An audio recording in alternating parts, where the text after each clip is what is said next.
Hey everyone, I just want to preface this video by saying I was traveling this week, so unfortunately the audio quality is not as good as I would like. Hopefully I can fix that for the next time. Also, I won't have the match recorded because, again, I was traveling. Hello, it is week 2 of Salty Dolphin's Pokemon Champions Draft League. So the regular season is underway. So these are the current league standings. For our league, all matches are best of 3. And if you go to game 3, you get 1 point even if you lose. So last week, I unfortunately lost games 1 and 3. In game 1, I really should have won. But anyways, I lost games 1 and 3, so that meant I lost the best of 3, but I still got 1 point because I won game 2. And so that puts me in 5th place. All the other matches ended in 2-0.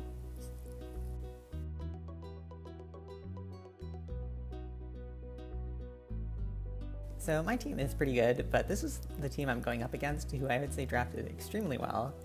This team has Pokemon, which I think you'd see on ladder. Like, this looks like you could make a ladder team with this. Sneasler, Charizard, Aerodactyl, Melodic, Tinkaton, and Serena, like right there, that seems like a very reasonable team to encounter just playing on the ladder. So this is going to be a difficult week, I think. Okay, so we're all probably mostly familiar with most of these Pokemon, but I have their abilities here. Of course, Drought and Queenly Majesty are going to be key ones to look out for. For Melodic, I'm not sure if they're actually going to run competitive against my team. They could run Marble Scale or Cute Charm. Tinkaton has Pickpocket, which could be relevant, and Mold Breaker I think could be relevant, but I'm not planning to run any Confusion, so I don't think Own Tempo will matter too much. And then, Poison Touch, Dry Skin, Technician, those could come up. In terms of speed, my team on the bottom there generally outspeeds their entire team. However, they do have Aerodactyl, and they can use Aerodactyl to set up Tailwind and get speed control that way. So something that's going to be important is either stalling out the Tailwind if they get it up, or just trying to stop them from setting up Tailwind. Okay, so they don't have too much speed control other than Aerodactyl, which is probably all the speed control you need, but they do have quite a few ways to fake out my Pokemon or prevent me from using some of my moves. So Aerodactyl, of course, has Wide Guard. They have Queenly Majesty with Serena, which will stop me from using any priority moves that target their Pokemon. It is relevant that I can still use priority Tailwind with Talonflame, and I can still use priority like Rain Dance or Rain Dance with Meowstic. So I can still use priority moves if they don't target their Pokemon. So I have to check how that works. But yeah, so that could be relevant because if I'm facing Serena, for example, and I want a Tailwind and then just outspeed them to do some attack, I can do that. Of course, Sneasler has Fake Out. They have some other moves, but I doubt any of those will be brought. Tinkaton probably will bring Fake Out, but again, I doubt they'll use Faint, but I just have it listed here. So I'm anticipating they're just going to bring their 6 strongest Pokemon here. I don't think the others match up particularly well, so I'm going to be focusing more on these 6. Okay, so this is my team this week. Starting with Meowscarada, have the Choice Scarf again. Got Flower Trick there, which will be very helpful, especially for Melodic. I had Triple Axle for Aerodactyl, mostly. And Thunder Punch and U-Turn. U-Turn's helpful because I have the Choice Scarf, so it could come in handy. It also is super effective into Serena as well, so could be relevant there. For Raichu, I have Volt Tackle, Protect, Fake Out, and Psychic with the Focus Sash. So Raichu's interesting. I invested in their physical attack this time, and their base special attack with Psychic is still enough to KO Sneasler, so I invested enough into their physical attack so that Volt Tackle could KO Charizard when it Mega Evolves. And then I think I even invested more than that so I could use it for big damage into Melodic and Aerodactyl and Tinkaton or whoever. And then with Talonflame, I decided to go with Acrobatics, Quick Guard, Rain Dance, and Tailwind. So I think the surprising move here might be Rain Dance, but that's just another way to counter the sun, so I thought that could come in handy. For Frostlass, I have Blizzard, Weather Ball, Destiny Bond, and Protect. Weather Ball, which I'll talk about in a bit, is useful because it gives me multiple ways to target their Pokemon, either with rain, snow, or even the sun, if the sun's up. Then with Meowstic, I have Fake Out, Rain Dance, Thunder Wave, and Psychic. So mostly a support set there, but they do have Psychic, so that if I decide to Mega Evolve, I can do some big damage with Psychic there. And then finally, I have my Beartic with their berry to help against fire moves. And the fun move here is Sheer Cold, which I brought specifically for Melodic. So my thinking here is that if they decide to bring a set for Melodic that involves Coil and Hypnosis, or Minimize or something, I don't even know if they get Minimize, but I can just Sheer Cold regardless of how buffed up Melodic might get, or regardless of their accuracy. Sheer Cold always is 30%, so it's just a move I can use in case they try to stall me out. So that's the idea behind Sheer Cold. And so they also have Swift Swim, which is also a bit unusual, but I thought it could work well in the rain. So I probably won't bring Beartic and Frostlass at the same time, I'm thinking. I'll bring one or the other. So this week I thought I would try to plan out some of my leads. So my standard lead I think I'm gonna use is Frostlass plus Raichu. And I think this works into a lot of their potential leads. So if they lead Serena and Charizard, what my plan is to Weather Ball into Serena. And so regardless of whether it's snowy or sunny, this will be a one-hit KO. And then I can just Volt Tackle into Charizard. Both my Pokemon would add speed in this case. And so I should be able to get one-hit KOs, or if they protect, I'm not really losing anything. So I think this works well. So if they lead Serena and Aerodactyl, what I can do is Weather Ball into Serena and Electro Web. So the idea here is that I'm going to have the snow up, so I can do a free Weather Ball into Serena, and I can Electro Web. And so regardless of what Aerodactyl does, there should be at least a decent opening. And they might go for Tailwind, in which case the Electro Web helps me outspeed things still a little bit. Especially in my choice Scarf, Meowscarada would still be able to outspeed some things. If they go for Rock Slide, you can probably get a double KO, assuming no flinches. And yeah, if they go for Wide Guard and get the Weather Ball off, so. Okay, so next is Charizard and Aerodactyl. In this case, what I plan to do is just to fake out the Aerodactyl, so they can't set up Tailwind. And then I can Destiny Bond. So if they Mega Evolve Charizard and just click Heat Wave, we'll trade 1 for 1. If they decide to protect this turn, then Destiny Bond essentially prevents them from using Tailwind and Heat Wave, because then they would outspeed me and they would still trade the next turn. So I think this play should work pretty well. Because I faked out Aerodactyl, the next turn I can follow up with Talonflame to set up Tailwind and then use an electric move into Aerodactyl, or I can use Meowstic to Thunderwave Aerodactyl and then again KO them with Raichu, or I could use Meowscarada. And so in all cases I think I'll be in a good position since I've broken the Aerodactyl's Focus Sash, which I'm assuming they're going to run a Focus Sash on Aerodactyl. Okay, and so next I was thinking about if they lead with Sneasler. So in this case I would Blizzard and just Protect. So Sneasler can't fake out Frostlass, so usually when I encounter something like this, they'll try to fake out Raichu, so that's why I think you can just Protect with Raichu. Then just launch Blizzard. Aerodactyl can set up Tailwind in this case, but then Sneasler will either go down to Focus Sash or they'll just get KO'd.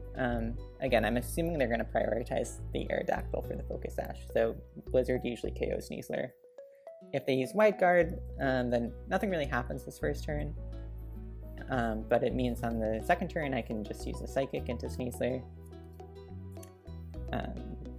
They might end up being able to get up Tailwind in that case, but I'll have to try to stall it out. Okay, so last I have is Sneasler plus Charizard. So in this case, I'm just gonna plan to double protect.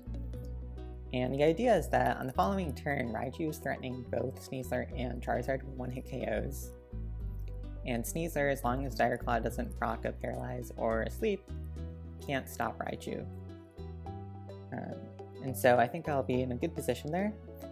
For Frostlass, what I can do is either swap, I can click Destiny Bond if I want to just take out their Charizard, who would probably launch a Heat Wave. So I think this actually leads me in a pretty good position.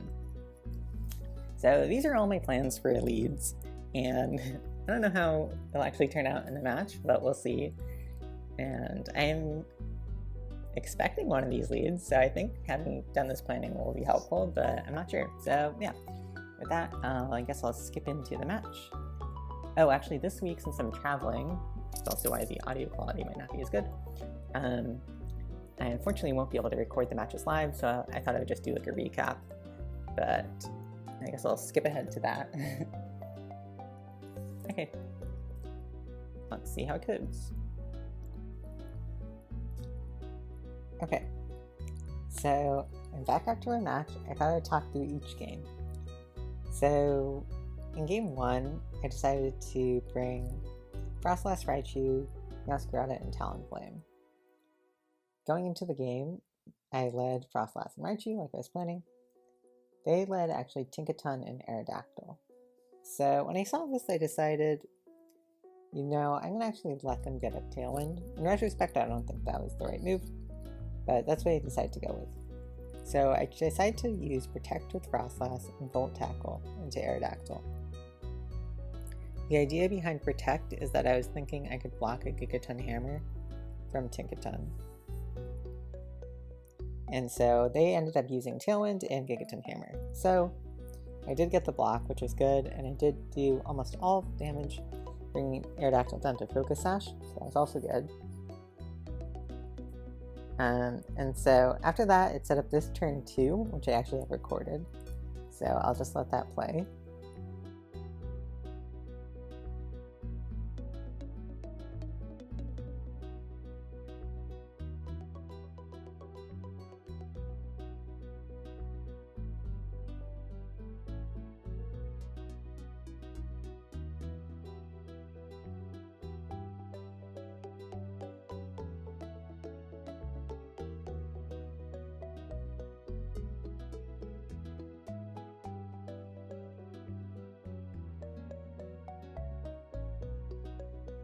Okay, so you can see I got pretty lucky there. For the rest of game 1, I would say there isn't much to talk about. I unfortunately didn't have great notes during this, but the freeze on Tinkaton was very impactful, and the fact that I barely lived was also really interesting. But Tinkaton throughout this whole set was a bit of a thorn, and being able to freeze it for multiple turns was very helpful. Unfortunately, I lost this game, and it wasn't super close either. So based on that, I sort of realized though that going into game 3, they'll probably use the same lead again, and so I'm going to want to change up my lead. Okay, so for game 3 I made some big changes. I decided not to bring Frostlass and instead bring Meowstic, and to plan to use their Mega Evolution. Also in my lead, I decided to lead with Meowscarada. And so what I wanted to do in this turn was I was going to Fake Out into Tinkaton, and then Triple Axle into Aerodactyl. And so I learned from game 2 that my Raichu is faster than Tinkaton, which isn't always guaranteed with the speed set I chose, but I realized from game 2 that they are. So I could safely fake out Tinkaton, and then Meowscarada with their Choice Scarf will always be faster than Aerodactyl. And so this lead actually worked out really well. I was able to KO Aerodactyl, and then I got a fake out on Tinkaton, and it just put me really far ahead. They brought in Charizard, I believe, the next turn, and then what I could do is I just Volt Tackled into Mega Charizard with my Raichu, which KO'd Charizard in one hit. And then after that, I think I was just in a good spot to win. I think, not sure if I'm forgetting anything else that happened. I did get a couple paralyzes down. One was I used Prankster Thunderwave into Tinkaton. When I Volt Tackled Melodic, it just had proc to paralyze. I'm not sure if any of those paralyzes ended up mattering. Melodic did get frozen from paralyze, I think, twice during the game, so that's very helpful. But I was also pretty far ahead, so I'm not sure if I would have lost anyways, but it was definitely helpful. And overall, I did get lucky in this match, especially with the freezes in game 1. But I think in game 3, I was happy with how I adapted and changed my leads, and I think Meowstic actually was pretty good. I probably didn't need to bring Beartic. I probably could have brought a different Pokemon instead. And I think what I realized just overall from this game and my previous one is that I really need to make sure I have an answer for Steel types, because in game 1, Goodra was a big problem, and then last week in match 1, Goodra was a big problem, and then this week, Tinkaton was a problem. And they were a bigger problem than all the other Pokemon I was thinking of that could have been threats. So I really need to make sure I have a good answer for Steel types going into next week, I think. So looking back on this week, Raichu was actually really good. They got a lot of important KOs. I think they were positioned really well into their team. And yeah, Raichu is great. So I'm a big fan of Raichu, and I'm glad they were able to do a lot to help me win. I did get lucky again with the freezes. Something else was that, none of the leads I had thought of were brought. It was a different lead that I hadn't necessarily prepared for. But I think doing that preparation was still helpful. And even though it wasn't the lead I was expecting, I think my strategies just generally were pretty good. Alright, so that's going to be it for this video. Next week, I'll be able to hopefully actually record the match, and we'll have some better audio quality throughout the whole video. Okay, thanks for watching.